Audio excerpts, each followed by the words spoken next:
Thank you. Senator Schmitt. Thank you, Mr. Chairman, and thanks for having this hearing. I think when I was an attorney general in my previous job, we dealt with a lot of these issues, including the censorship case. And so I think there's like there's like a triple, three-headed sin of, you've got the criminal aspect, which I think everyone can kind of agree needs to be dealt with. You've got the under 18 or the kid aspect, which is the focus here, which I'm glad we're doing. Then you also have this kind of, you know, the Section 230 protections, which in a perfect world were meant to have an open platform, and that's why you had the liability protections. The problem is when the social media companies become publishers, not platforms, they should lose that Section 230 protection. There's not really been a hammer behind that. But on the kid aspect, which is my hope that we can find broad agreement, bipartisan agreement on what to actually do about it, which is why you guys are all here, and I appreciate your testimony. I want to dig a little bit deeper into, I guess, the business model or how you guys see it or what you've, through your research or in your testimony. Dr. Radesky, you found that early childhood YouTube videos had the highest advertising load. And in some cases, the ads were longer than the videos themselves. Why does YouTube intentionally overload children with ads? There's a huge market for young children's content on YouTube. There's a couple of reasons for this. One, it's very successful. Two, parents of young children are exhausted, and so they use YouTube to occupy kids.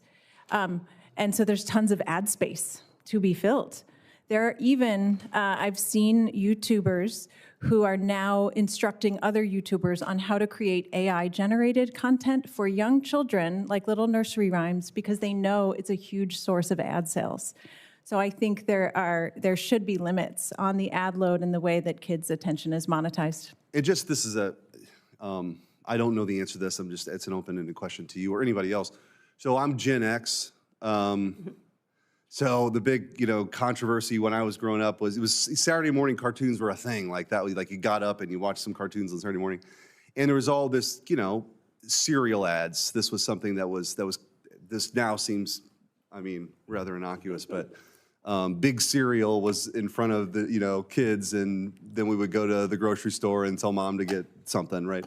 How is this different than that? I think I have some idea, but how do you guys, why is this much more significant and different than that controversy maybe in the 80s? It's an element of control and directability. Is when we were growing up watching TV, and there's an argument to be made, TV was bad for us, so were the ads for us, just not as bad. There was, you had no control. Like we were talking about earlier, whatever was on the TV, we all watched it. So there was a certain element of collectivism where our identities were formed around one thing that none of us touched. Today, it's all individualism. Everything you watch will be geared towards you, which means the ads you see will be geared towards you, and it shoves you into a very small path, which really narrows your identity and who you can. And what all of you are saying is that study after study shows you that the further down that path you go is really destructive to a kid's mental health. Bingo, right? Bingo. It isolates you and it leads to loneliness and things. And as you know, I've a special needs son, but I have 2 teenage daughters, and so I can, we live this also. So I think as a legislator, you bring those experiences. It's very difficult. Dr. Twining, I want to ask, most American teenagers use YouTube and TikTok daily. You've described TikTok's algorithm as very sophisticated and very sticky, meaning that the more a child uses it, the more likely he or she is to be depressed. Do you believe social media platforms like YouTube and TikTok knowingly design addictive features targeting kids? I do. That's their business model. The more time people spend on it, the more money they make.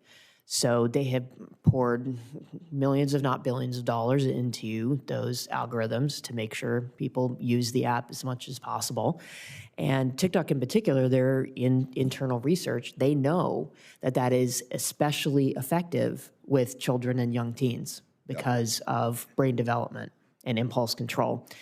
They have the biggest problem with spending an excessive amount of time. So it would be your testimony that they know not just that they can sell more ads, but they know that this is harmful to kids. That is with the internal research that they have done, as well as the external academic research shows, yes. Yeah, so we have limited time.